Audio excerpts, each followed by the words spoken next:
안녕하세요. 카이스트 기계공학과의 김진환입니다. 본 강의는 2020년 자율운항보트 경진대회 참가자를 위한 튜토리얼 강좌의 첫 번째 강의고요. 첫 번째 강의의 제목은 자율무인선 시스템 및 운영 알고리즘 기초입니다. 이 강의에서는 자율무인선 시스템을 여러분들이 꾸미실 텐데 그 자율무인선 시스템의 어떤 기본적인 연구 배경이라든지 또 여러분들이 알고리즘을 꾸미실 때 있어서 아주 기초가 되는 이론들을 간단히 소개시켜 드리는 그런 자료가 되겠고요.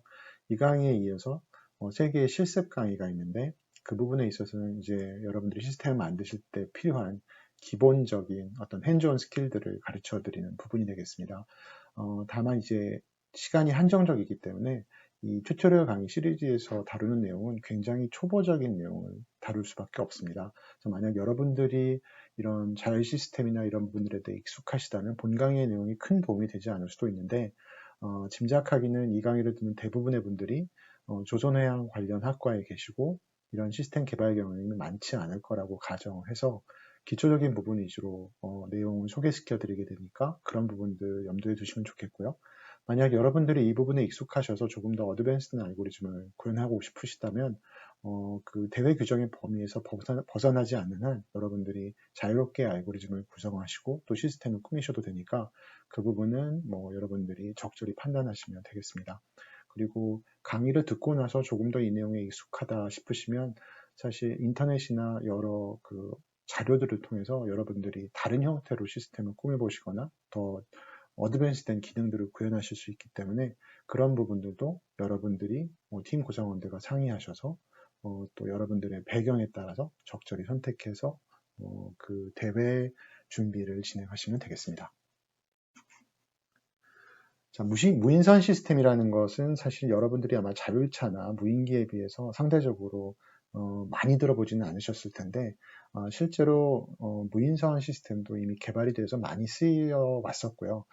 다만 이제 자율차나 드론 같은 시스템들은 컨슈머 프로덕트다 보니까 많은 소비자들이 사용하고 있고 많이 노출이 되어서 익숙한 반면에 무인선은 지금 공공 목적이라든지 디펜스라든지 아주 특수한 목적을 위해서 사용되는 것이 대부분이어서 아마 여러분들이 직접 접할 기회는 없으셨겠지만 실제로는 지금까지 많은 시스템들이 개발되어 왔고요.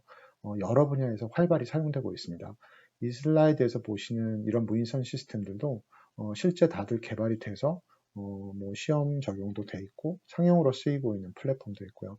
다만 이제 목적에 따라서 형태도 다르고 기능도 다르고 여러 방식으로 또 어느 배는 완전 원격 조정으로 제어되는 부분도 있고 부분적인 자율 기능을 갖는 배들도 있고 운영 목적에 따라서 조금씩 다른 방식으로 사용되고 있습니다. 그래서 뭐 이런 부분들이 전혀 새로운 내용이라고 말씀드릴 수는 없고요. 다만 요즘 뭐 이런 자율 시스템이나 또 인공지능이나 뭐 기계학습 이런 것들이 언급되면서 예전보다 이제 사람의 개입이 좀 덜 필요한 조금 더 똑똑한 배들이 예, 등장하고 있고 그런 시스템을 구현하는 게 점점 더 쉬워지고 있다고 보시면 되겠습니다. 그래서 그런 측면에서 이제 무인선 기술이 조금 더 주목을 받고 있고 그런 차원에서 본 대회가 조정학회를 통해서 준비되고 있다고 보시면 되겠습니다. 이런 무인선 시스템 같은 경우는 일단 사람이 타지 않는 시스템이죠. 그러다 보니까 아무래도 사람이 직접 타서 배를 조작하거나 이런 행위를 자율적으로 수행해야 되기 때문에 또는 자율이 아니라 하더라도 배 외부에서 어떤 통신을 통해서 조작이 필요하기 때문에 이런 기능들을 구현하기 위한 시스템들이 탑재되게 됩니다. 여기에 보여드리는 것들이 대표적인 관련 시스템들이 되겠고요. 첫 번째 항법 인지 시스템은 물론 유인선에도 이제 항법 장비들이 달립니다. 저희가 항법이라 하면 공간상에서 위치를 알아내는 기법이라고 보시면 되겠고요. 대표적인 센서가 이제 GPS 센서 같은 것들이 되겠죠. 그 외에도 이제 배에는 레이더 같은 것들도 탑재가 되고요. 무인선에도 동일한 항법 장치가 기본적으로 탑재가 필요하죠. 거기에 추가로 이제 유인선 같은 경우는 항해사가 배에 타서 항해사의 어떤 그 육안으로 관측되는 장애물이라든지 이런 부분들을 항해에 적용할 텐데 무인선에 이런 시스템이 없으니까 이런 기능들을 구현하기 위해서 뭐 카메라라든지 또 최근에는 이제 무인차에도 많이 쓰이고 있는 라이다 시스템 같은 것들이 무인선에도 적용이 시도되고 있습니다. 이런 부분들이 이제 항법 및 인지 시스템에 해당한다고 보시면 되겠고요. 그 다음에 동력 및 추진 시스템은 뭐 유인선에도 당연히 필요한 어떤 배의 운동을 만들어주기 위한 부분이니까 프로펠러나 또는 이제 조향을 위한 타 같은 시스템이 되겠죠. 이런 부분들이 탑재가 되고, 다만 이제 무인선이 상대적으로 좀 작다 보니까 일반 유인선에 비해서는 조금 출력이 작은 동력이나 추진 시스템들이 탑재되게 되겠죠. 그리고 제어 및 연산 시스템은 이제 유인선 같은 경우는 이제 유인 항해사나 선장님 같은 분들의 어떤 판단 같은 것들이 이제 배를 조작하는데 필요하게 되죠. 그래서 뭐 위험 상황이 인지되면 탈을 조작한다든지 이런 어떤 디시전 메이킹이 이루어지는데, 이런 것들을 무인선이다 보니까 이제 항해사나 선장에 준하는 어떤 의사결정 시스템을 컴퓨터 알고리즘을 구현하는 게 필요할 수 있겠죠. 그리고 이제 동력 시스템이나 항법과도 어떤 정기적인 신호를 주고받기 때문에 이런 부분들을 처리할 수 있는 어떤 컴퓨터가 필요하고요. 이런 것들이 이제 제어 및 연산 시스템으로 분류된다고 보시면 되겠습니다. 그리고 이제 통신 시스템이라 하면, 물론 이제 유인선에도 통신 시스템이 달리죠. 네, 거기는 주로 이제 육성으로 통신을 하기 위한 시스템이 대부분이고, 간단한 정보를 주고받을 수는 있겠습니다만, 무인 시스템 같은 경우는 물론 완전히 자율로 외부 개입 없이 운영이 된다면 원칙적으로는 통신 시스템 필요하지 않다고도 볼 수 있겠습니다만, 기본적으로 그런 자율 시스템이라 하더라도 어떤 주기적으로 어떤 그 임무를 수정하거나 아니면 명령을 내리거나 또는 운항 상황을 모니터링하기 위한 어떤 신호들을 육상으로 보내야 될 필요가 있고요. 그리고 원격 조종으로 배를 운용하는 경우가 필요할 수도 있기 때문에 이런 경우에서 통신 시스템이 장착되는 것이 반드시 필요합니다. 그래서 그 부분도 핵심적인 구성 요소가 되겠고, 그 외에도 이제 무인 시스템이니까 필요한 시스템들이 또 있을 수 있죠. 여기에는 뭐 여러 가지 임무 장비 같은 것들도 있겠습니다만, 특별히 본대에서 이제 저희가 필요로 하는 것 중에 하나는 안전성의 차원에서 이제 이머전시 스탑을 위한 버튼이라든지 이런 부분들이 장착이 필요합니다. 그리고 이제 배의 지금 운항 상태를 알려주는 어떤 라이트 시스템이라든지 이런 부분들은 이따 규정 부분에서 다시 한번 설명을 드리도록 하겠습니다.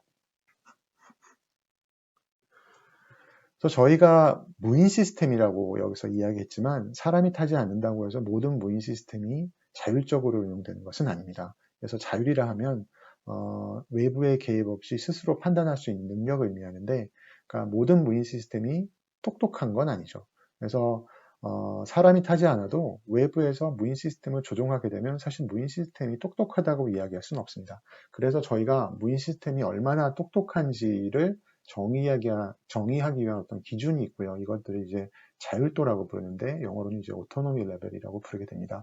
그래서 보시면은 가장 낮은 자율도를 갖는 형태의 무인 시스템들은 이런 소위 말하는 RC 카나 RC 에어플레인 같은 어떤 원격 조정 장난감 수준의 어떤 시스템들이 되겠죠. 그거보다 조금 어드밴스된 시스템이 이제 텔레오퍼레이션을 부르는 건데, 사실 이는 텔레오퍼레이션과 리모트 컨트롤이 우리말은 모두 원격 조종이기 때문에 구분이 좀 모호한 측면이 있습니다만, 이거를 기술적으로 분류하자면 저희가 리모트 컨트롤이라고 하면 보통 사람의 그 기본적인 감각기관을 직접 이용해서 제어하는 것. 그러니까 실제 자동차를 우리가 눈으로 보면서 손으로 조작한다거나 비행기를 실제로 눈으로 보면서 조작한다거나, 여기는 어떤 기계적인 피드백이라기보단 우리 육안에 의해서 정보를 취득하고 그것으로부터 직접 조작하는 행위가 되겠죠. 그에 반해서 텔레 오퍼레이션이라 하면 이때는 이제 그 무인 시스템에 장착된 센서로부터 올라온 시그널을 이용해서 사람이 원격제에서 조작하는 행위라고 보시면 되겠습니다. 자, 여기 위에서 보시는 것이 이제 무인기를 조작하는 거죠. 무인기를, 물론 이 비행기는 사람이 타고 있지 않습니다만 어딘가에 이런 조종사가, 무인기 조종사가 이 무인기로부터 전송된 화면과 또 여러 가지 그 운항 장비, 운항 센서들 정보를 이용해서 이 탑재 장비들을 운용하게 되죠. 이런 경우는 육안을 이용한다기보다는 여기 탑재된 카메라 정보나 센서 정보를 이용하는 것이기 때문에 이런 것들을 텔레 오퍼레이션으로 저희가 구분을 하고요. 수중 로봇 같은 경우도 저희가 물속에 들어가면 사실 눈으로 보면서 직접 제어한다는 건 쉽지 않죠. 아주 간단한 장난감 수준이 아니라면. 그래서 실제 이런 ROV 같은 이제 그 원격 조종 수중 로봇 같은 경우는 이렇게 배 위에 어떤 파일럿이 ROV로부터 전송되어 오는 어떤 수중 카메라로부터의 정보와 또 ROV에 탑재된 여러 가지 센서 정보를 이용해서 제어를 하게 됩니다. 이런 경우는 텔레오퍼레이션을 부르고요.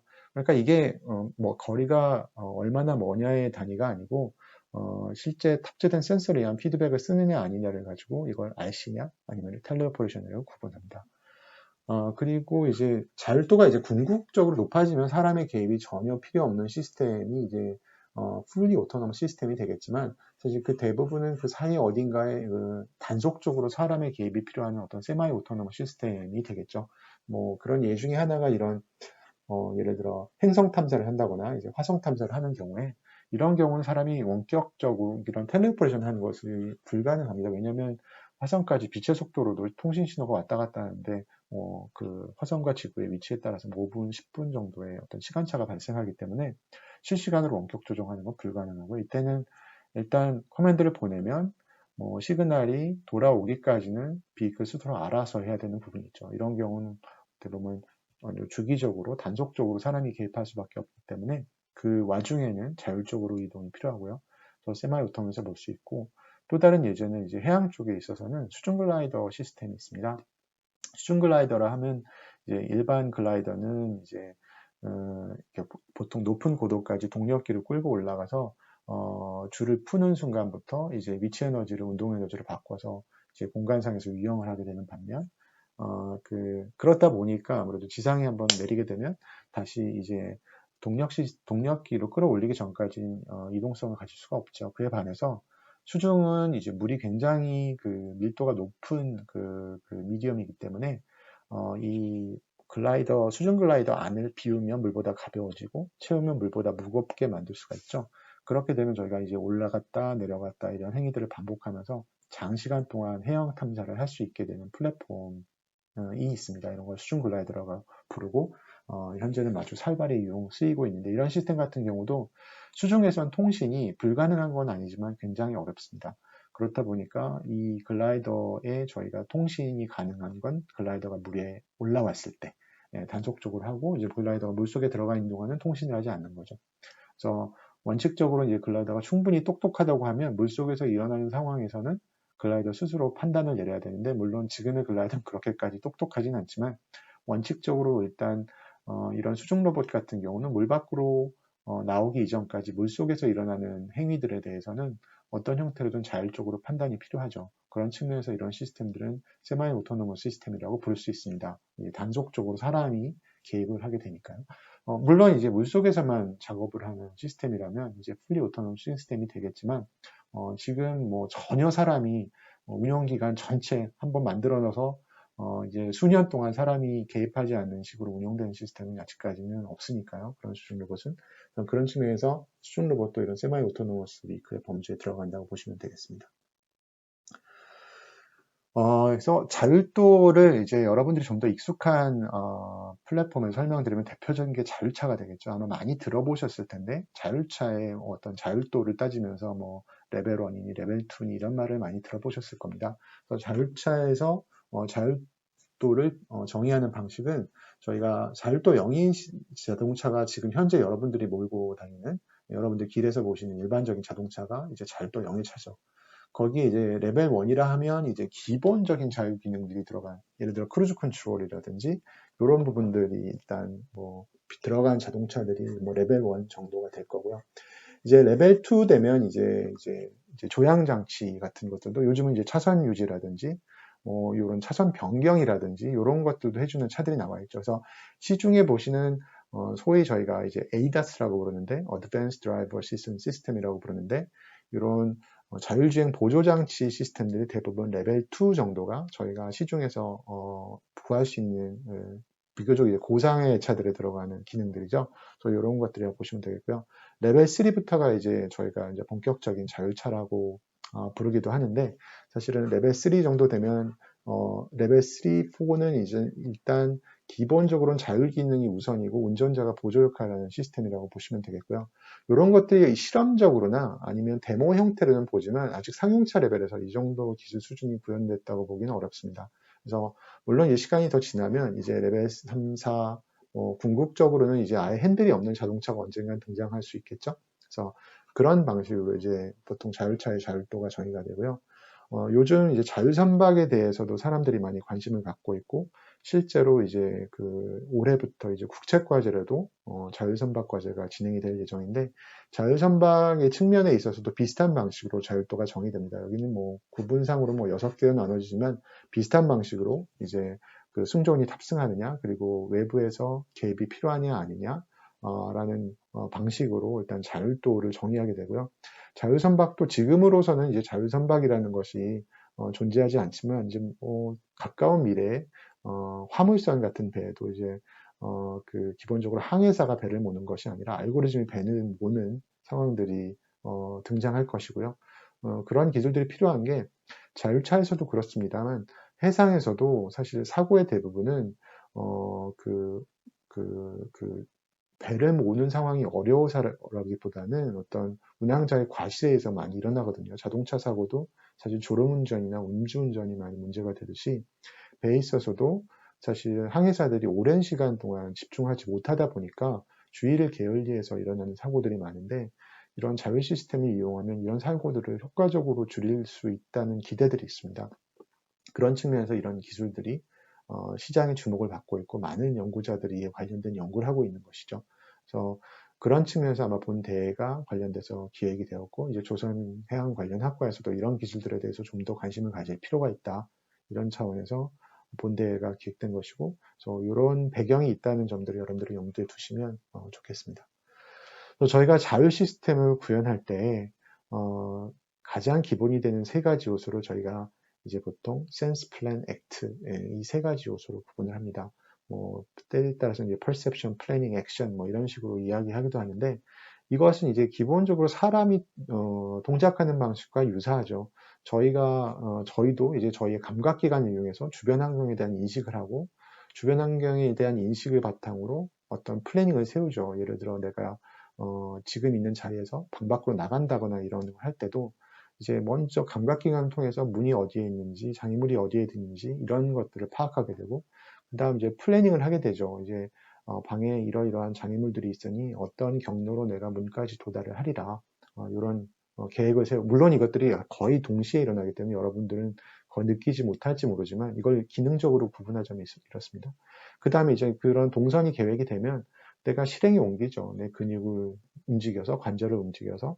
로봇도 비슷한 방식으로 동작한다고 보시면 되겠습니다. 다만 이제 사람의 감각기관에 준하는 것들을 어떻게 보면 기계에는 센서라는 그 장치를 통해서 저희가 구현을 하고, 플래닝을 세우는 부분은 전산기를 통해서 하겠죠. 저희가 어떤 입력된 알고리즘을 통해서 아까 말씀드렸던 경로를 만든다든지 어떤 동작의 그 시퀀스를 생성하는 역할들을 어떤 컴퓨터 알고리즘을 통해서 하게 될 거고요.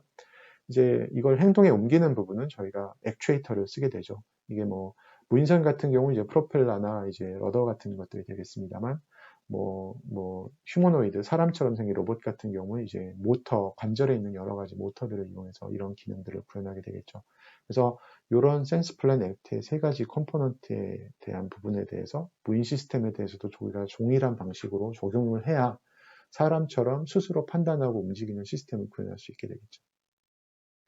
그래서 여기 구성 요소 이제 3가지를 크게 말씀드렸듯이, 이제 센스 플랜 액트라고 말씀드렸는데, 이제 액션을 하기 위한 작동기가 필요하고요. 여기는 이제 모터나 엔진이나 이런 형태가 되겠고, 플랜트 같다면 밸브가 어떤 물리적으로 움직일 수 있는 장치들이 되겠고요. 센서라고 하면 말씀드린 대로 이제 위치를 알아내는 센서라든지, 아니면 각도를 재는 센서라든지, 속도를 재는 센서라든지 여러 가지 센서들을 저희가 사용할 수 있겠죠. 그래서 여러분들의 눈을 대체하는 센서라면 카메라를 사용한다든지, 아니면 레이더나 라이다 같은 것도 결국은 뭔가 시각적인 정보를 생성시키는 거기 때문에 그런 센서들이 쓸 수도 있고요. 여기 아까 플래닝을 하는 것들은 어떤 알고리즘을 저희가 결국 구현해서 제어 장치나 어떤 연산 장치에 넣어줘야 되는 알고리즘 소프트웨어가 있고요. 그래서 여러분들이 이 대회를 위해서 무인선을 제작하게 되실 텐데, 만들어진 무인선에 이런 요소들이 구현되는 것이 필요합니다. 그래서 아마 대회에서 필요로 하는 그 미션 항목들도 이런 기능들을 전제로 저희가 설계가 되었을 거고, 그래서 그것들을 사람의 개입 없이 그 임무들을 완수하기 위해서는 요 컴포넌트들이 기본적으로 배에 탑재되어야 된다고 보시면 되겠습니다. 작동기 같은 경우는 이제 무인선 기준으로 보면 말씀드린 대로 일단 배에 추력을 발휘하는 장치가 있어야 되겠죠. 물에 대부분 이제 해양 시스템에 있어서는 프로펠러가 그 역할을 담당하고요. 이제 트러스터라고도 부르기도 합니다만 결국 트러스터 안에도 프로펠러가 들어가 있고 워터젯 안에도 이제 내부 임펠러 같은 프로펠러가 결국 들어있는 셈이니까 물을 밀어내서 어떤 그 모멘텀으로부터 추력을 얻어내는 형태의 시스템이 들어가고요. 추력을 밀어내지만 이것들을 방향을 바꿀 수 있어야 배가 내가 원하는 방향으로 움직일 테니까 어떤 조향을 위한 장치가 필요할 텐데 배에 있어서 가장 흔히 쓰이는 건 이런 형태의 어떤 타죠. 예, 타를 틀어서 이 후료의 방향을 바꿈으로써 저희가 그 힘의 방향을 바꾸게 되는데 보통 소형 무인선 같은 경우는 이런 프로펠러 타 형태도 가능은 하지만 이런 경우보다는 아예 일체형으로 되어 있어서 아예 프로펠러 축 전체를 벡터링 형태로 바꿔주는 방식으로 조정하는 경우가 더 많고요. 또 경우에 따라서는 프로펠러 한 개 이상 써서 양쪽에 프로펠러를 달고 두 개의 프로펠러의 추력을 바꿈으로써 이제 그 선회력을 얻는 경우도 있죠. 그래서 이 부분에 대해서는 이따 다시 말씀드리겠습니다만 어쨌든 작동기로는 이런 컴포넌트들이 필요하고 이것들은 뭐 시중에 여러 가지 형태의 그 작동기들이 판매되고 있습니다. 그래서 여러분들이 필요한 용도 또는 여러분들이 필요로 하는 출력 요구사항에 따라서 적절한 제품을 선정해서 장착하시면 되겠습니다. 센서 같은 경우도 마찬가지고요. 센서에도 여러 가지 종류가 있습니다만 이제 IMU를 하면 Inertial Measurement Unit이라고 해서 저희가 관성 센서라고 부르는데 보통 이제 가속도계와 레이트 자이로라는 시스템으로 구성되어 있고요. 가속도계는 말 그대로 가속도를 재는 장치고 레이트 자이로는 보통 각속도를 재는 장치입니다. 그래서 여러분들이 이걸 가지고 이제 변이와 각을 얻기 위해서는 가속도 같은 경우는 2번을 적분해야 되고 레이트 자이로 같은 경우는 1번 적분하게 되는데 이 적분 과정에서 표리 오차라는 것이 쌓이기 때문에 사실은 EMU를 통해서 위치나 각을 얻겠다는 것은 사실 저가 시스템 기준으로는 사실 어렵습니다. 그래서 여러분들한테 이제 권해드리고 싶은 센서는 그보다 이제 컴파스나 GPS 센서를 일단 권해드리고요. 이것들이 아무래도 가격도 훨씬 저렴하고 또 구현도 쉽습니다. 그래서 아까 말씀드린 뒷부분에 있을 실습 수업에 있어서도 이제 GPS와 컴파스를 사용하는 형태를 주로 말씀드리게 되고, 물론 여러분들이 필요해서 IMU를 여기에 통합하겠다고 하면 그것도 좋은 생각인데, 그 부분들을 위해서 조금 더 어드밴스된 알고리즘이 필요한데 아마 여러분 중에는 이 부분에 대해서 익숙하신 분들도 있을 거고요. 그것은 여러분들이 선택적으로 판단을 하시면 되겠습니다. 그 외에도 이제 인코더 오도메터리를 쓰기도 하는데요. 자동차 같은 경우는 보통 회전수로부터 속도를 얻고 사실은 회전수를 적분해서 그 거리를 추정하기도 합니다. 예, 물론 오차가 있긴 하지만 배에 있어서도 프로펠러의 회전수를 잴 수 있기 때문에 그 부분을 활용할 수도 있는데 아무래도 프로펠러 같은 경우는 슬립도 있고 하기 때문에 훨씬 더 부정확한 추정치가 되죠. 그래도 여전히 대부분의 배에는 이런 인코더들이 달려있고 이게 꼭 위치를 재기 위한 목적이라기보다는 추진 시스템을 제어하기 위한 목적으로 달려있기 때문에 만약 이 시그널을 쓸 수 있다면 그걸 쓰는 것도 가능합니다. 그 외에도 여러분들이 여기서 본 대회에서 있을 난이도가 높은 미션들을 수행하자면 아마 여러분들이 주변에 있는 여러 가지 물체나 장애물들을 탐지해야 될 필요가 있을 텐데요. 그것들을 위해서는 이제 상대 센서들이 필요하고요. 대표적인 것들이 이제 레이더, 라이다, 카메라가 될 텐데 모형선 이런 소형 모형선 이 대회에서 아마 염두에 두고 있는 그런 크기의 모형선에 있어서는 레이더는 사실 큰 의미는 없고요. 라이다 같은 장비는 유용할 수 있는데 이게 아무래도 좀 고가이다 보니까 만약 여러분들이 카메라를 써서 할 수 있다면 카메라가 상대적으로 가격 대비 성능이 우수한 센서이거든요. 카메라는 거의 요즘 대부분의 무인 시스템에 있어서는 표준 장비라고 보셔도 되겠고 이제 조금 더 정밀한 임무를 수행하는 경우에는 라이다를 많이 장착하는 경우들이 있습니다. 그래서 일단 카메라는 장착을 권해드리고 라이다를 장착할지 말지는 여러분들이 선택적으로 판단하셔야 되는데 사실 요즘은 저가 라이다도 많이 나와 있어서 그래서 여러분들이 라이다 쓸 줄 안다면 쓸 수 있다면 사실은 장애물 디텍하는 것들이 훨씬 용이해질 수 있거든요. 왜냐하면 카메라보다는 라이다 같은 경우는 이제 거리 정보를 직접적으로 계측할 수 있다는 장점이 있기 때문에 유용성이 있습니다. 그래서 이 부분도 여러분들이 필요에 따라 판단을 하시면 되겠습니다. 그래서 이게 전반적인 이제 제어 항법 말씀드렸지만 그런 시스템들의 구성을 보여주는 어떤 그 스키마틱 다이그램이고요. 저희는 이제 컨트롤 블록 다이그램 아마 제어 수업을 한 번이라도 들으셨다면 한번 보셨을 텐데 여기서 보여지는 컴포넌트들이 일단 자율 시스템에 있어서는 구현이 필요하고요. 여기 vehicle with actuator라고 보여진 부분이 결국 여러분들의 무인선이 될 테고 무인선으로부터 나온 어떤 계측 신호, 위치든지 속도든지 이런 것들을 센서로부터 재고 이것들은 우리가 어떤 필터 알고리즘을 통해서 노이즈도 제거하지만 직접 계측하지 않는 물리량도 추정하고 요것들하고 이제 가이던스라고 하면 우리말로는 유도라고 부르는데요. 그러니까 바람직한 시그널을 만들어주는 어떤 모듈입니다. 단적인 예로 이제 경로 생성하는 같은 기능들을 하는 부분들이 이제 가이던스 블락이 되겠죠. 그래서 이 가이던스 시그널과 실제 계측 값을 비교해서 내가 원하는 값과 그러니까 실제 값이죠. 요거의 차이를 우리가 제어기로 피드백을 줘서 우리가 되먹임이라고 부르는데 이 제어기를 통해서 내가 시스템의 실제 값이 원하는 값을 따라갈 수 있도록 만드는 역할을 합니다. 그래서 요게 제어의 부분, 요게 유도의 부분, 요게 저희가 보통 항법의 부분이라고 부르는데, 그래서 그 유도 제어 항법이라고 해서 요 세 가지를 영어로 이제 가이던스 내비게이션 앤 컨트롤이라고 부르는데, 그 자율 알고리즘 구현에 있어서 가장 기본이 되는 특히 운동체에 있어서 배든 비행기든 자동차든 그런 부분이 되겠습니다. 그래서 이 세 가지 위주로 아주 간단히 이 강의에서 아마 말씀드리려고 하는데요. 다시 말씀드리지만 이제 유도 제어 항법의 정의를 조금 더 실제적인 예제로 말씀드리면 여러분들이 도시 A에서 도시 B까지 이동한다고 치면 사실 그 길을 거기 도시가 아니라도 어떤 지점 A에서 지점 B로 이동한다고 치면 여러분들이 흔히 그 휴대폰을 이용해서 네이버 맵이라든지 카카오 내비 같은 거 쓰시면 거기에 이제 추천 경로라는 길들이 생성이 되죠. 사실 이런 작업이 유도라고 보시면 되겠습니다. 그러니까 내가 현재 위치로부터 가고 싶은 위치까지 가는 어떤 경로를 만들어주는 이런 작업이 유도라고 보면 되겠고요.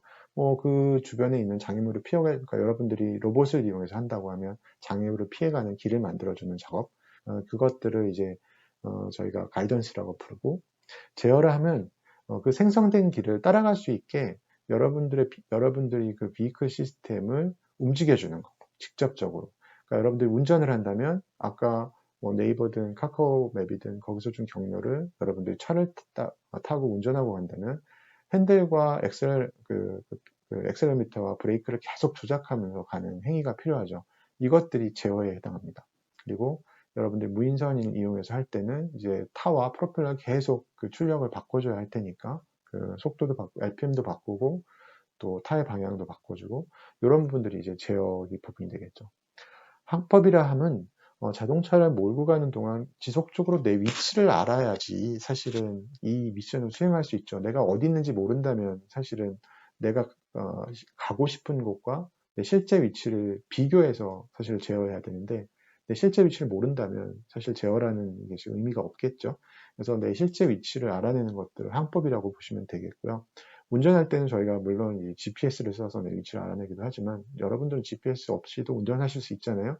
왜냐하면 도로에 어떤 표지판들도 있고 물론 내가 늘상 가는 길이면 그 지도가 내 머릿속에 있기 때문에 내 머릿속에서 그 내가 보는 시각 정보와 매치시켜서 찾아내는 그것도 항법입니다. 그러기도 하지만 처음 가보는 길이라 하더라도 이정표 같은 것을 보고 또는 여러분들이 지도 같은 걸 종이 지도 같은 것이라도 보고 여러분들 위치를 파악하게 되죠. 이게 항법이고 여러분들이 무인선을 이용해서 할 때는 항법에 있어서 가장 핵심이 되는 센서는 결국 GPS가 되겠죠. 왜냐하면 GPS는 공간상에서 절대 위치를 주니까. 하지만 이제 예를 들어 장애물을 피해가거나 이럴 때는 GPS만으로는 할 수 없죠. GPS에 여러분들의 장애물들의 좌표가 다 미리 주어지는 게 아니잖아요.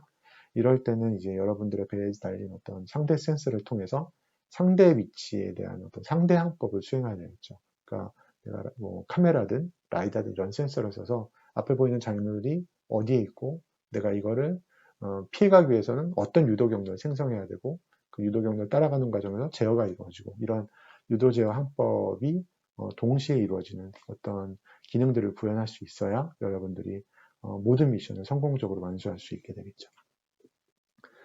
이것들을 어떻게 구현하느냐. 일단 이 각각이 사실은 한 학기 동안 강의해도 충분치 않은 내용이기 때문에 이걸 뭐 단지 튜토리얼에서 몇 분 강의에 다 소화시키기는 사실 현실적으로는 불가능합니다. 다만 여기서 이제 아주 기본적인 내용들을 제가 말씀드리려고 하는데요. 일단 유도 알고리즘에는 여러 가지 알고리즘이 있지만 뭐 여기 보시다시피 클래시컬 가이드, 그러니까 저희가 고전 유도라고 부르는데 기법들도 있고 최종 유도도 있고 경로점 유도도 있고 여러 가지들이 있는데 아주 기본적인 부분을 말씀드리고 여러분들이 필요에 따라 좀 더 어드밴스드 알고리즘을 고려하실 수도 있고요. 제어 같은 경우도 뭐 수많은 제어 그 알고리즘들이 있죠. 여기 보이는 제어 하나하나가 사실 한 학기 수업 아이템들이니까요.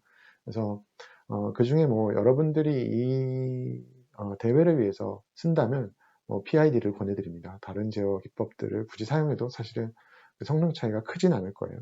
예, 그리고 항법 알고리즘 같은 경우는 이거는 선택의 폭이 좀 넓기는 한데 왜냐하면 여러분들 중에 아까 말씀드린 대로 카메라 라이다를 충분히 활용할 수 있는 팀들도 있으실 거고 거기까지는 힘들고 아마 GPS 컴파스 정도를 써서 할 수 있는 미션들에 집중하시는 팀도 있을 텐데요.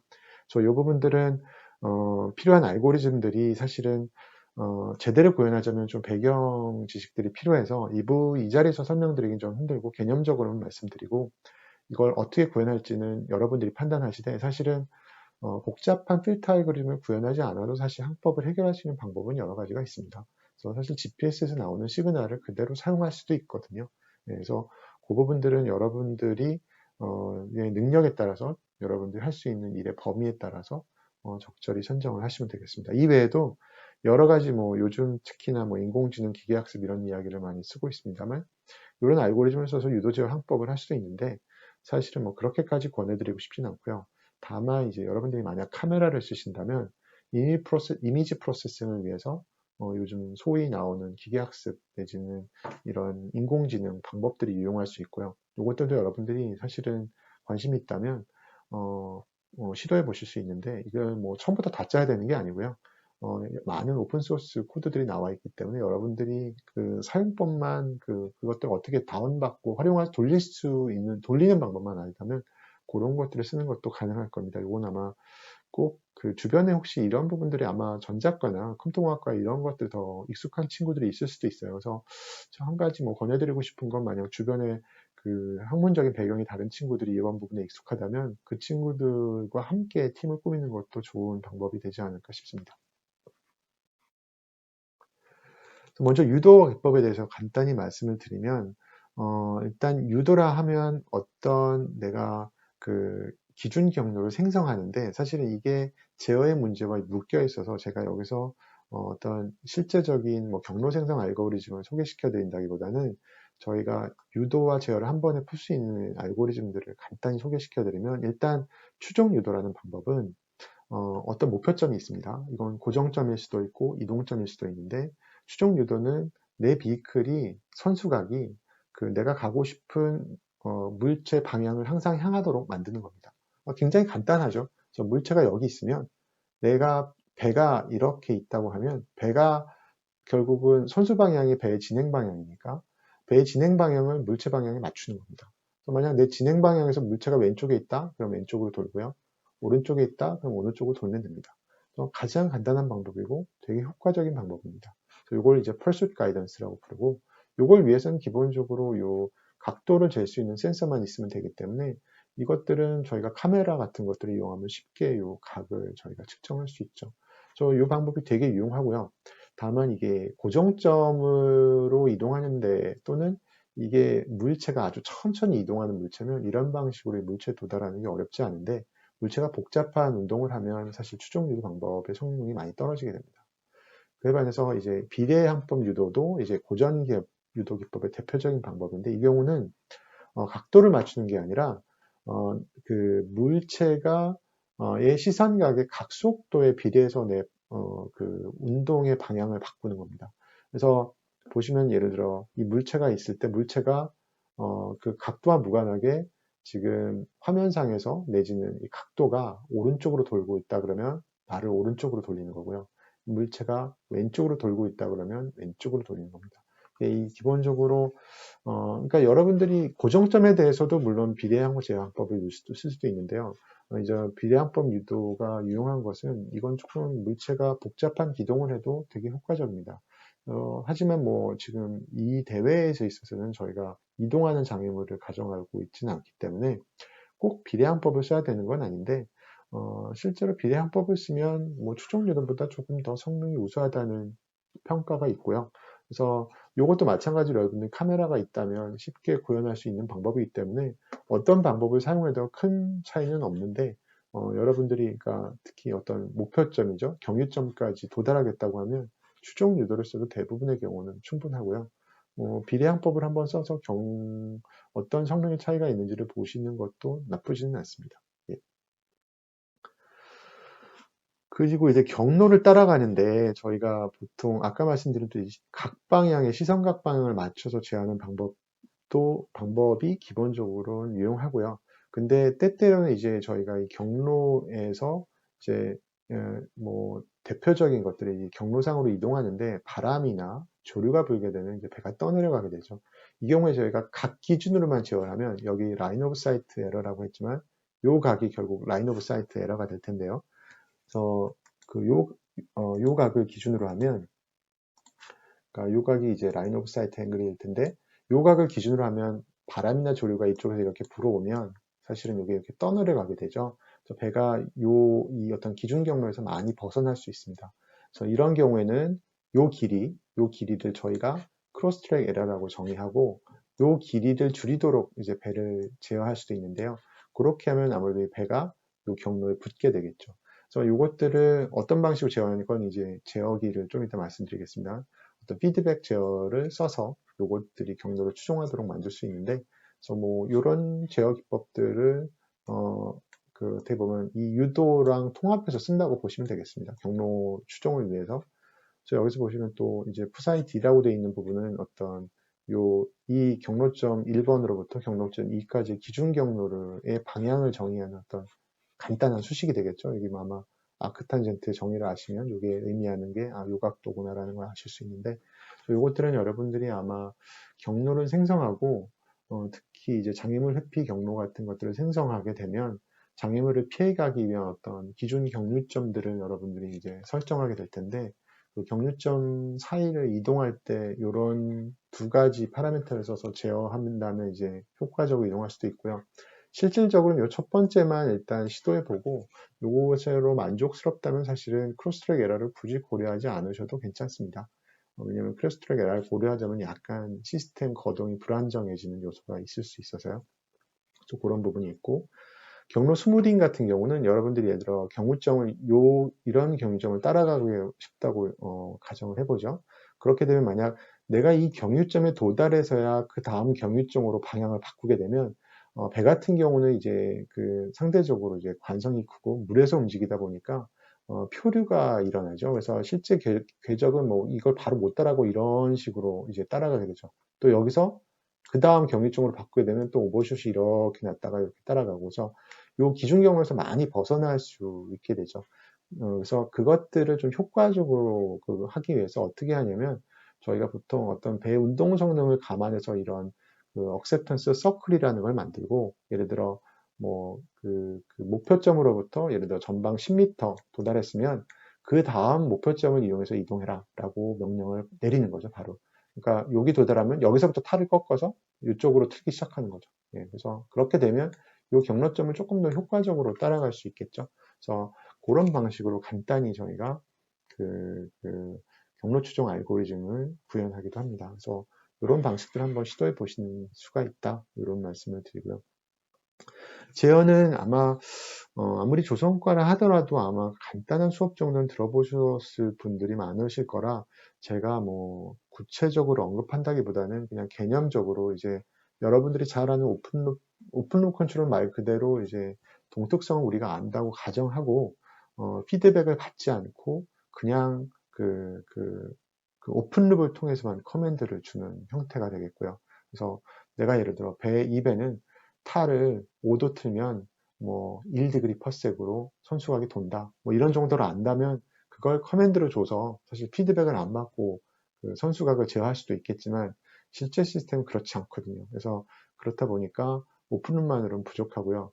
클로즈룹을 걸어서 방금 말씀드린 경우처럼 내가 선수각을 10도 방향으로 바꾸고 싶으면 내가 선수각을 계속 재고 탈을 튼 다음 선수각이 어떻게 변하는지를 보고 내가 원하는 각에 도달했을 때 탁을 트는 걸 중지하든지 아니면 거기다 미리 중지해서 선수 각 속도가 도달하기 전에 충분히 줄어들어서 내가 원하는 각을 안정적으로 추정을 만든다든지 이런 방식으로 우리가 실제 각이나 각 속도를 피드백을 받아서 제어하는 것이 이제 클로즈룹 컨트롤이 되겠죠.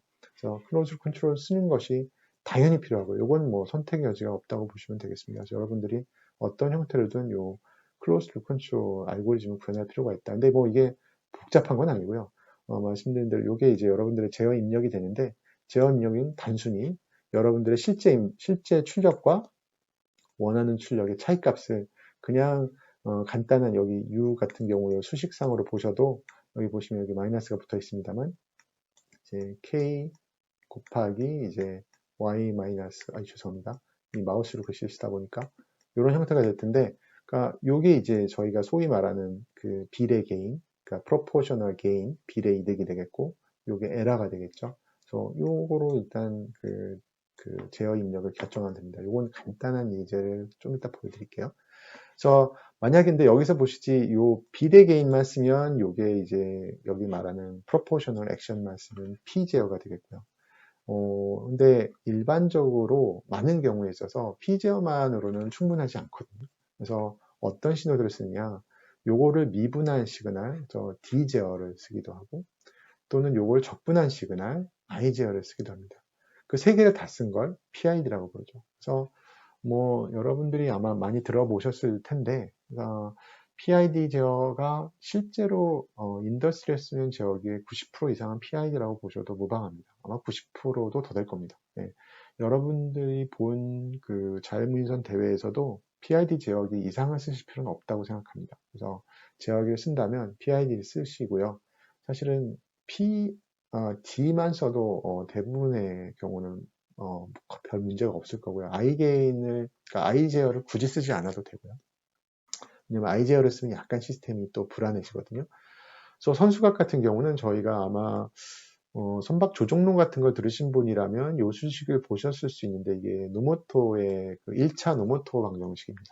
그래서 보시면 요 푸사이가 가리키는 것이 선수각, 그다음 푸사이 돛은 이제 선수 각속도, 푸사이 더블 돛은 선수 각가속도가 되겠죠.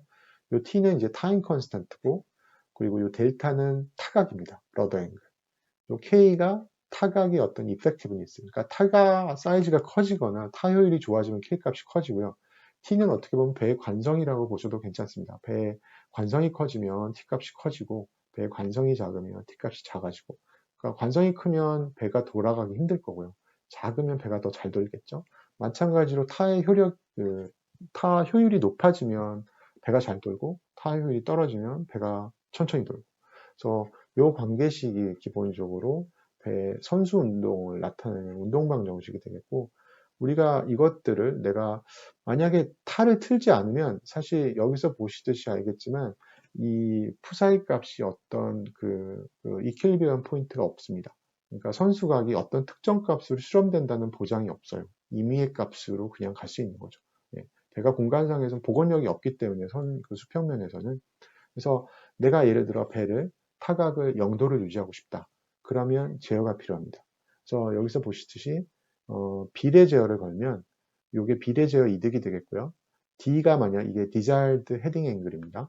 내가 원하는 값이 0이면 예를 들어 그러면 단순히 KP 곱하기 마이너스 푸 사이가 러더 앵글이 됩니다. 예를 들어 간단히 예제를 말씀드리면 K를 1로 두면 예를 들어 내가 원하는 선수각이 10도면 10도인데 내가 지금 가리키고 있는 그 헤딩이 0도다. 예, 그렇게 되면 그냥 10 빼기 0 해서 타를 10도 틀면 10도 쪽으로 갈 겁니다. 그렇죠? 예, 만약 그 타의 차이가 5도가 됐으면 타각이 5도로 줄겠죠. 예, 0이 되면 타각이 0으로 줄 겁니다. 그렇죠? 그래서 배가 그쪽으로 돌긴 할 텐데 이때 문제는 뭐냐면 아마 이런 식으로 배를 틀면 그러니까 내가 원하는 헤딩의 앵글이 됐을 때 타를 0으로 만들면 배가 거기서 탁 선수가 회전이 멈추지 않죠. 배가 계속 돕니다. 그렇게 되니까 만약 배를 선수각을 제어하고 싶을 때 이걸 P제어만 쓰면 배가 뭐 예를 들어 요런 경로를 따라가고 싶은데 배가 초기에 이렇게 있었단 말이죠. 그래서 요각이 예를 들어 아까 말한 10도였는데 10도를 돌리기 위해서 팔을 뭐 이쪽으로 아까 10도를 처음에 틀었겠죠. 네, 10도로 이렇게 틀었을 텐데 요거를 틀어서 0이 됐는데 딱 멈추면 배가 쭉 돌다가 이쪽으로 뭐 점점 이렇게 가다가 이쪽으로 가기 시작하겠죠. 여기서 다시 거꾸로 팔을 요 PGR 걸면 돌 텐데 그렇게 되면 배의 경로가 이런 식으로 나타나게 되죠. 예. 요것들을 피하려면 요 D제어라는 걸 쓰셔야 합니다. 예. 이때는 이제 선수각뿐만 아니라 선수 각속도를 계측하는 게 필요하고요. 이런 것들을 재기 위해서 아까 말씀드린 레입 자이로가 필요합니다. 그래서 각속도를 직접 잴 수 있고요. 아니면 좀 부족하긴 하지만 여러분들이 선수각을 계속 재고 있다면 선수각의 시간 미분을 통해서 각속도를 추정할 수도 있죠. 이때 조심해야 될 거는 이제 노이즈가 끼어 있으면 어떤 시그널을 미분하면 노이즈가 증폭되기 때문에 그래서 여러분들이 노이즈를 효과적으로 제거한 후에 미분을 수행하셔야 됩니다. 그래서 어쨌든 이런 방식으로 각속도를 제어하면 배가 이렇게 이런 식으로 이제 스무스하게 아마 제어되는 거를 확인하실 수 있을 거예요. 그 PID 제어 여기서 I를 일단 적분한 부분을 포함시킬 수도 있는데 이 부분은 여러분의 필요에 따라서 특히 이제 바람이나 조류가 있다면 I 제어를 쓰는 게 필요한데요. 아마 그러니까 이건 자신 있으시면 쓰시고요. 예, 그리고 굳이 여러분들이 이거에 대해서 그렇게 필요성이 없게 하시면 안 쓰셔도 됩니다. 이게 뭐 아주 바람이 심하거나 조류가 심한 구간에서 대회를 진행할 게 아니기 때문에 큰 문제가 되진 않겠지만 만약 바람이 측풍이 분다고 하면 사실 이거 효과가 나타날 수도 있는데 이것들은 여러분들이 선택적으로 판단하시면 되겠습니다. 그리고 이제 마지막 항법 컴포넌트인데요. 이제 항법은 사실 저희가 여러 이름으로 부르기도 하는데 에스티메이션, 뭐 추정이라고 부르기도 하고 필터라는 얘기도 들어보셨을 거고 근데 사실은 이 필터라고 저희가 이야기하는 것의 엄밀한 정의는 보통 이제 저희가 현재 있는 저희가 관심 있는 시간이 여기라고 하죠. 내가 지금 이 시간에 어떤 값을 알고 싶은데 예, 내가 어떤 센서로부터 이전까지 계측되어 온 시그널과 지금 들어온 시그널을 모두 처리하면서 지금 가장 정확한 값을 알아내는 걸 필터라고 합니다. 왜냐하면 그 시그널이라는 게 항상 노이즈가 섞여 있잖아요. 그러니까 불확실성이 있거든요. 그래서 지금 센서에서 예를 들어 내 속도가 예를 들어 1m/s이라고 알려줬다고 치죠. 그럼 내 속도가 실제 1m/s이냐? 왜냐하면 센서에 오차가 있을 수 있기 때문에 실제 속도는 1.05m/s일 수도 있고요. 0.95m/s일 수도 있잖아요. 예. 근데 예를 들어 내 이전의 센서들이 0.99, 0.99, 1.01, 1.02, 뭐 0.98 이런 식으로 계속 왔다고 하면 그 값들의 패턴으로부터 내가 지금 받은 어떤 센서 시그널이 얼마나 정확할지를 추정하는 게 가능할 수도 있죠. 예. 그래서 물론 참값은 알 수 없지만 적어도 그 오류가 적어지는 어떤 값을 찾는 시도는 할 수 있죠. 그래서 이런 것들이 근데 이때 센서 시그널이 과거 히스로부터 지금까지 계속 있는 경우에 지금 실제 값을 알고 싶은 행위를 저희가 필터링이라고 부릅니다. 실제 여러분들이 해야 되는 행위는 이 행위고요. 근데 이것들을 이제 다른 방식으로 적용할 수도 있거든요. 내가 지금까지 메저먼트가 있지만 뭐 1초 후에, 2초 후에 어디 있는지를 알고 싶어. 이런 것들을 우리가 프리딕션이라고 그러고 아니면 내가 쭉 시퀀스를 지나고 보니 이전에 있던 데가 어딘지를 조금 더 정확히 알아내고 싶을 때가 있습니다. 저희가 쉽게 얘기하면 커브 피팅입니다. 예, 이런 경우를 저희가 스무딩이라고 부르는데 뭐 이 부분에 대해서는 뭐 디테일하게 논할 기제는 아니고 여러분들이 하시는 건 필터인데 필터가 하는 일이 이런 일이라는 걸 말씀드리는 겁니다. 그러니까 계속 센서 시그널이 들어오는데 매 스텝 들어온 센서 시그널을 단지 지금 센서가 주는 값이 참값이라고 믿는 게 아니고 지금 센서 시그널이 이전 값들의 경향과 비교했을 때, 지금 센서가 이렇게 이야기했지만 실제 값은 어느 값에 더 가깝겠구나를 알아내는, 추정하는 행위를 필터가 해준다고 보시면 되겠습니다.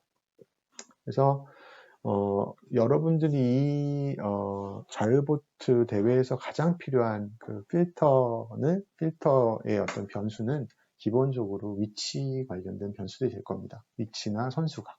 네, 이런 것들 여러분들이 센서를 쓰실 텐데 그것으로부터 알아내는 행위가 가장 중요한 부분이 되고요.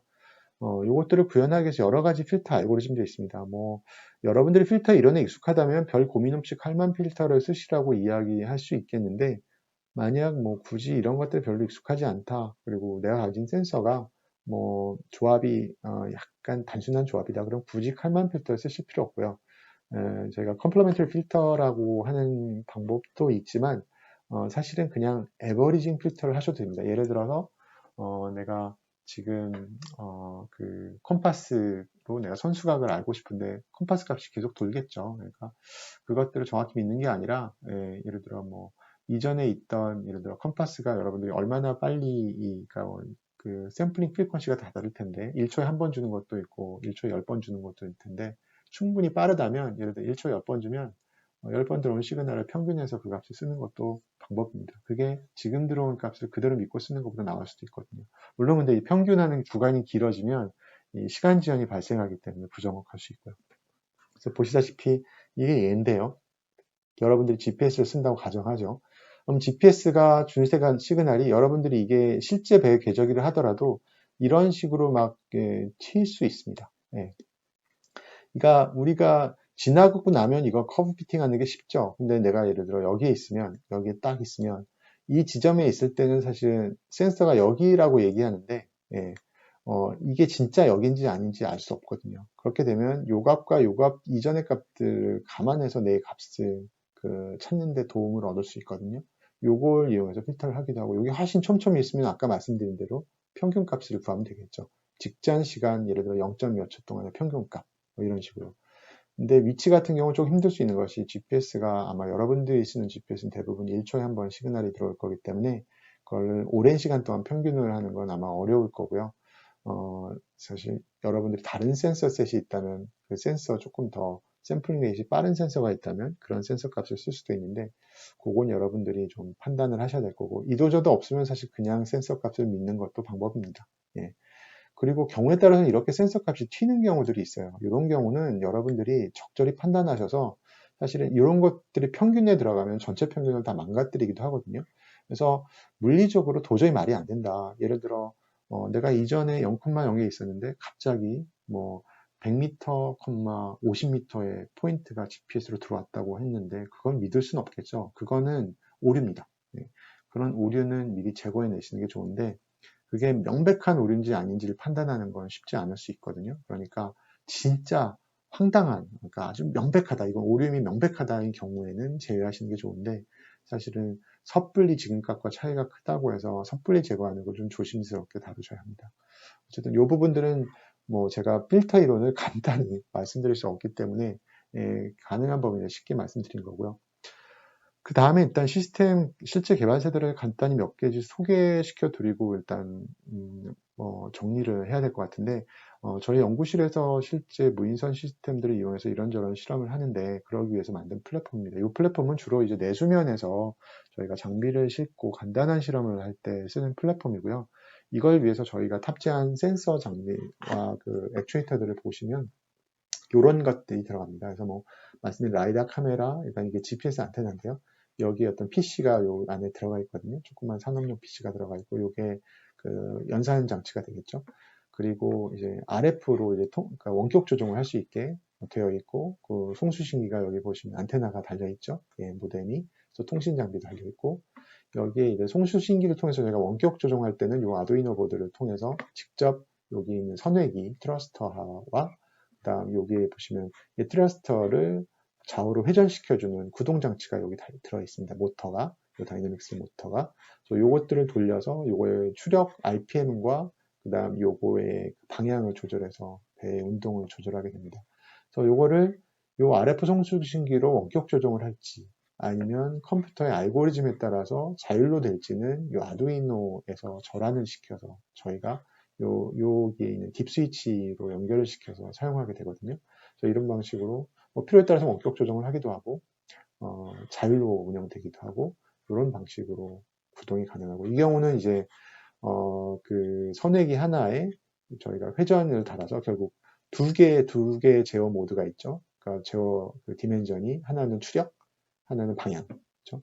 이런 방식으로 배를 원하는 방향으로 이동을 시킬 수 있습니다.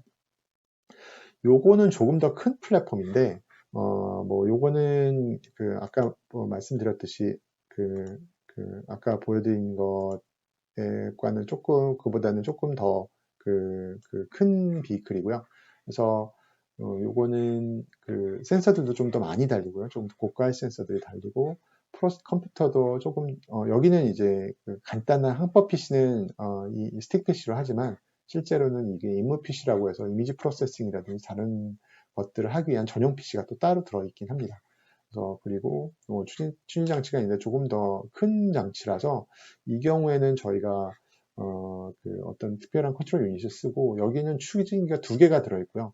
추진기의 추적을 바꿔서 제어하는 방식을 씁니다. 앞에는 이제 회전을 시켰는데 이건 추적 차이로 조정을 하고요. 실제로는 저희가 이제 각 추진기가 회전을 하기도 하고 쓰기도 하는데 간단히 구현하면 그런 방식으로 구현을 할 수 있습니다. 그래서 그런 방식으로 구현을 하게 되고요. 요건 실제로 저희가 이 시스템을 바다에서 아무래도 바다에서 실험을 하면 좀 플랫폼이 사이즈가 커야 되고 여기 보시면은 이 뒤에 달려있는 것들을 좌우 추력을 약간씩 바꿔줘서 회전을 하기도 하고 터닝을 하기도 하고 그런 방식으로 제어를 합니다.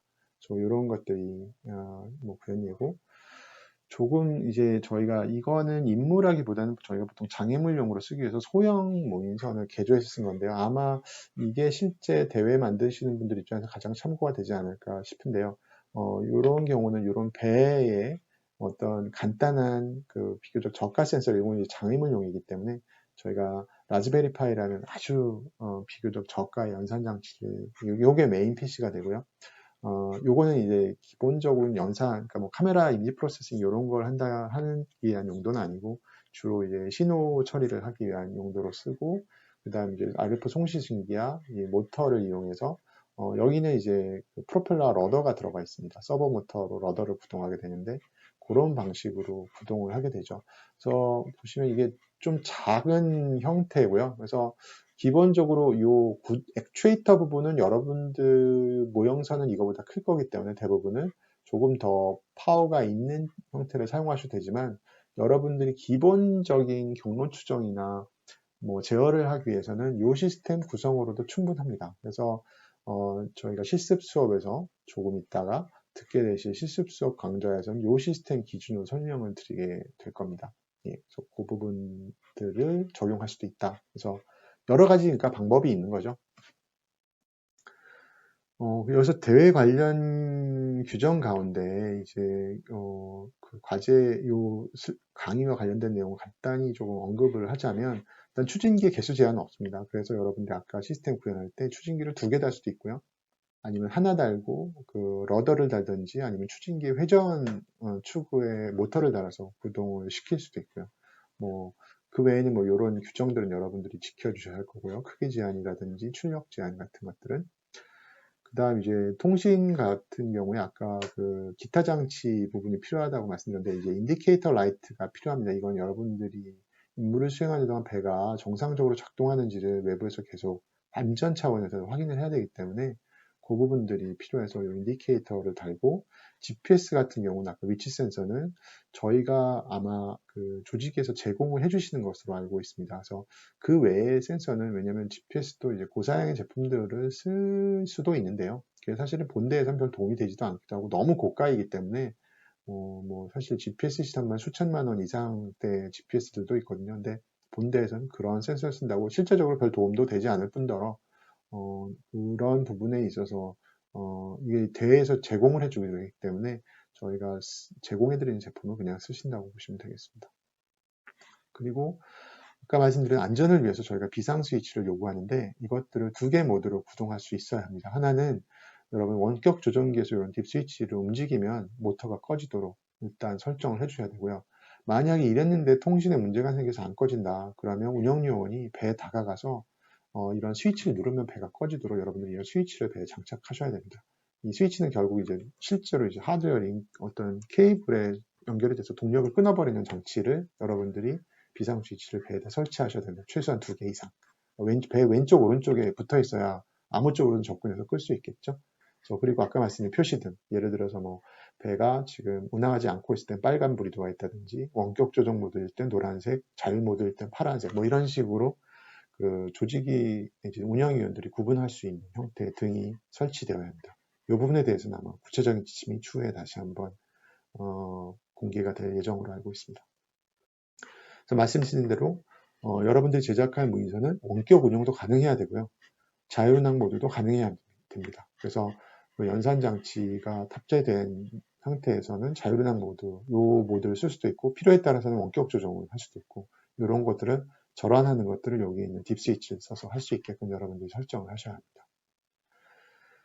말씀드린 대로 추진 조향 시스템은 여러 가지의 조합이 있을 수 있는데 말씀드린 대로 한 축의 프로펠러, 한 축의 탑, 요로 아까 말씀 요배는 그런 형태였습니다. 이 경우는 이제 그 프로펠러 축이 배 밖으로 나가야 되기 때문에 아마 제작상에 조금 난이도가 있는데 아마 조선과에 계신 분들은 특히 인력선 대회 같은 것들 나가보신 분들은 크게 어렵다고 느끼지 않으실 거예요. 그래서 뭐 필요하면 그런 방식으로 구현하셔도 되고 좀 쉬운 방식은 이런 상용 플랫폼을 개조해서 쓰는 걸 원하시는 분들이라면 뭐 관통부를 내기보다 그냥 배 외부에 이런 걸 달아서 모터를 달아서 돌리는 방식을 더 선호하실 수도 있어요.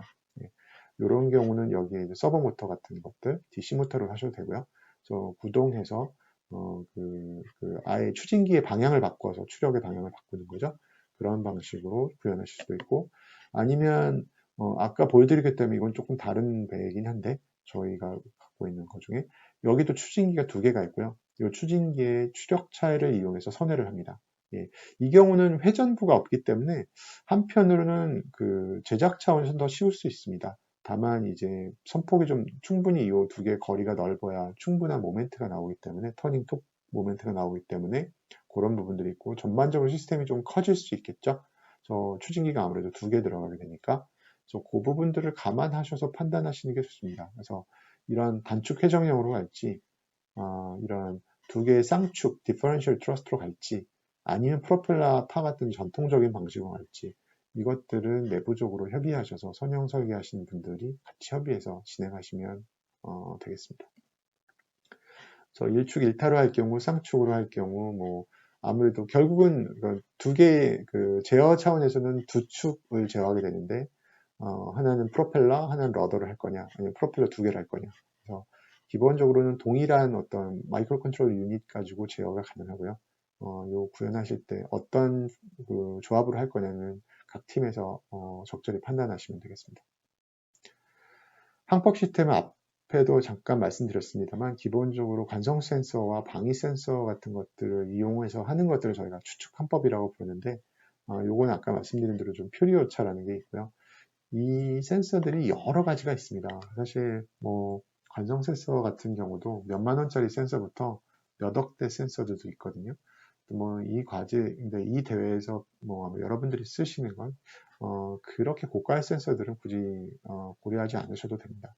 그래서 이제 컴파스 같은 것도 가격이 천차만별인데 기본적으로 조금 이따가 슬라이드 보여드릴 정도의 제품을 일단 기본적으로 생각해 보시고 조금 더 뭐 예산에 여유가 있다거나 조금 더 좀 더 고급 기능을 구현해 보고 싶으신 분들은 조금 더 고가의 센서를 사용하시는 걸 고려해 보실 수도 있겠습니다. 항법 같은 경우도 저희가 GPS를 제공해 드리기로 했습니다. 그래서 그걸 쓰시면 되고요. 굳이 뭐 더 고가의 GPS도 있지만 이것들을 쓴다고 해서 본 대회에서 그렇게 큰 도움이 되시지는 않을 겁니다. 그래서 일단 GPS는 사용 규정을 다시 한번 확인하시고 기본적으로는 제공해드린 센서 외에는 다른 GPS를 살 수 있는 건 일단 본대에서는 허용하지 않는다라고 알고 계시면 되겠습니다. 복합 항법 말 그대로 여러 가지 센서의 조합을 이용해서 항법을 수행하는 것이고요. 요건 뭐 여러 개의 조합이 있을 수 있습니다. 여러분들이 뭐 GPS 아니면 콤파스를 다 쓰실 수 있고요. 아니면 GPS 콤파스로 기본적인 항법 모드를 만드실 수 있고요. 그러니까 요것만 있으면 기본적인 운항은 가능합니다. 그래서 저희가 그 실습에서 말씀드릴 부분도 요 내용 위주로 말씀드릴 예정입니다. 그래서 요게 아까 말씀드린 주최 측에서 제공할 기본적인 항법 모듈이고요. 여기 보면 이블럭스라는 회사의 제품이고 요게 이제 ST마이크로에서 나오는 그 3축 마그네토미터 이게 결국은 컴파스에 해당합니다. 그래서 지구 자기장에 대한 상대 그 각을 재는 거니까 결국 나침반이고요.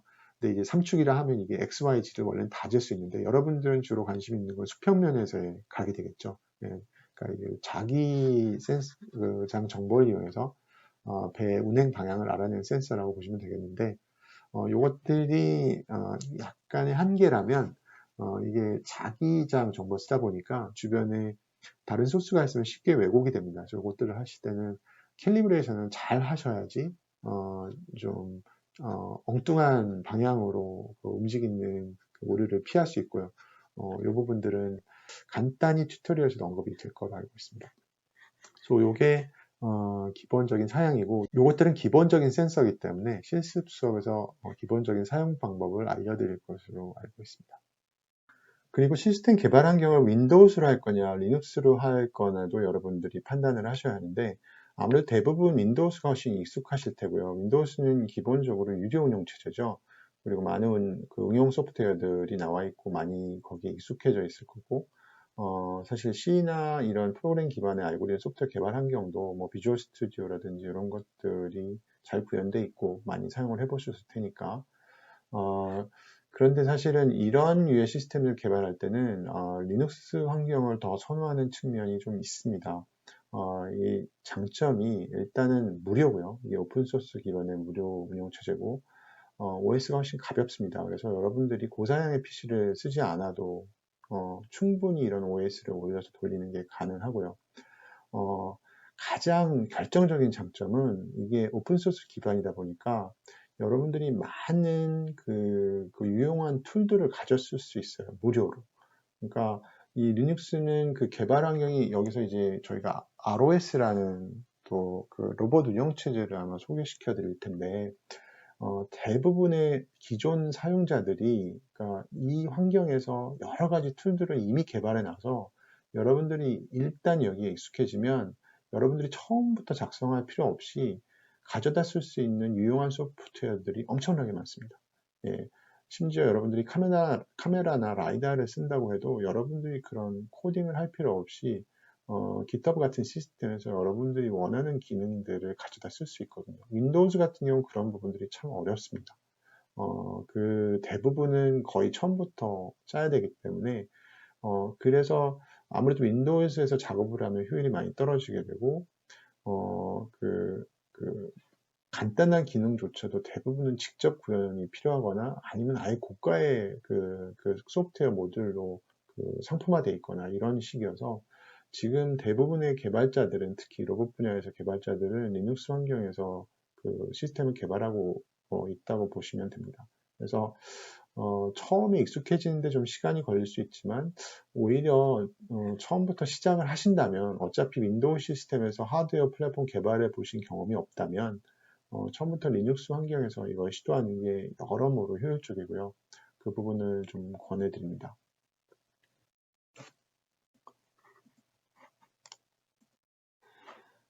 이것이 일단 저희가 권장하는 기본적인 항법 제어 시스템 하드웨어의 리스트인데요. 이 부분은 말씀드린 지금 카메라나 라이다를 쓰는 부분들은 포함되어 있지 않고 기본적으로 공간상에서 유도 제어 항법의 아주 기본적인 부분을 수행할 수 있는 그러니까 경로점 추종이라든지 경위점 추종 같은 부분 또 그 위치 제어 같은 부분 다만 이제 뭐 장애물 회피 이런 것들을 위해서는 기본적으로 장애물의 위치를 디텍트할 수 있는 다른 센서가 있어야겠죠. 카메라라든지 라이다라든지. 근데 그런 부분은 여러분들이 추가로 그 기능들을 구현하셔야 되고 또 그것들을 프로세싱하기 위해서는 여기 보여드리는 자율운항을 위한 PC, 레즈베리 파이 외에 별도의 PC가 필요할 수도 있습니다. 그 부분들은 아마 그것들까지 여기서 저희가 다 다뤄드리긴 힘들고 여러분들이 팀 내에서 판단하시는 게 필요할 겁니다. 그래서 요 부분이 이제 GPS랑 컴파스가 통합되어 있는 센서이고, 요게 모터에 이제 마이크로 컨트롤러, 여러분들이 모터를 쓰신다면, 이런 시스템이 필요할 거고요. 그 다음 컨트롤 PC로 저희가 제안 드리는 건 레즈베리 파이입니다. 아마 이 부분을 제공할지 여부는 아직 조직에서 지침을 확실히 결정해 주셨는지는 잘 모르겠는데, 뭐, 제공해 줄 수도 있고요. 아니라고 해도 가격이 그렇게 높지 않기 때문에 아마 팀에서 그 장만하시는데 그렇게 큰 부담이 되시진 않을 겁니다. 그리고 이제 통신에 의한 와이어리스 시스템이 있어야겠죠. 이건 여러분 뭐 잘 아실 테니까 일반 PC에서 사용하기도 하는 시스템들, IP타임 같은 라우터들 쓰시잖아요. 예, 그런 것들을 사용하실 수 있습니다. 이게 전반적인 시스템의 구성도가 되겠고요. 이게 제어 PC고, 뭐 요게 조금 더 고사양의 PC를 여러분들이 써보실 수도 있어요. 꼭 레즈베리 파이를 꼭 쓰셔야 하는 게 아니고, 이게 아주 저가로 숨길 수 있는 시스템이기 때문에, 근데 뭐 이게 조금 뭐 산업용 PC라든지, 뭐 스틱 PC라든지 여러분들이 원하는 사양을 갖는 다른 PC를 사용하시는 게 괜찮고, 아니면 레즈베리 파이로 기본적인 항법 제어를 담당하고, 랜으로 다른 PC를 물려서 거기서 카메라나 이미지 프로세싱을 하게끔 만드시는 것도 가능합니다. 여러분들이 원하는 방식으로 구현하시면 되고요.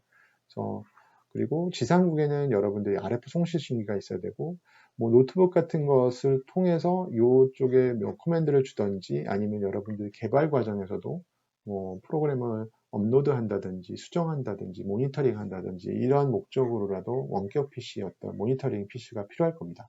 이것들은 노트북으로 아무래도 구현하시는 게 가장 실제 대여를 위해서 또 현장에 그 PC를 들고 오셔야 되기도 하고 작업 중에도 이동성이 중요할 거기 때문에 노트북 상으로 이 원격 PC를 꾸미시기를 권해드립니다. 예, 그래서 이상으로 일단 첫 번째 강의를 마무리 짓고자 하고요. 말씀드린 대로 튜토리얼은 총 4개의 강의로 구성되어 있고 나머지 3개의 강의는 저희 연구실의 박사과정 학생들이 지금 강의를 위해서 특별히 이런 것들 좀 이것저것 시도해 보면서 실제로 작동되는지도 확인을 해보고 또 나름 처음 듣는 입장에서 이해하기 쉬운 방향으로 강의자를 준비했으니까 들어보시고 이것들이 얼마나 본인들이 쓰는데 어디까지 이 부분을 적용하고 어느 부분은 조금 더 커스터마이징 할 수도 있고 어느 부분은 조금 더 어드밴스된 하드웨어나 소프트웨어 컴포넌트 바꿀 수도 있기 때문에 그런 부분들은 이건 이제 시작을 돕기 위한 어떤 아주 기본적인 내용이라고 생각하시고 그 이후에 어떤 방식으로 실제 대회를 준비하실지는 팀 내부에서 좀 더 많은 협의를 통해서 결정해 가시기 바랍니다. 이상 들어주셔서 감사하고 나머지 3개의 강의도 꼼꼼히 들어보셔서 많은 도움이 되시면 좋겠습니다. 감사합니다.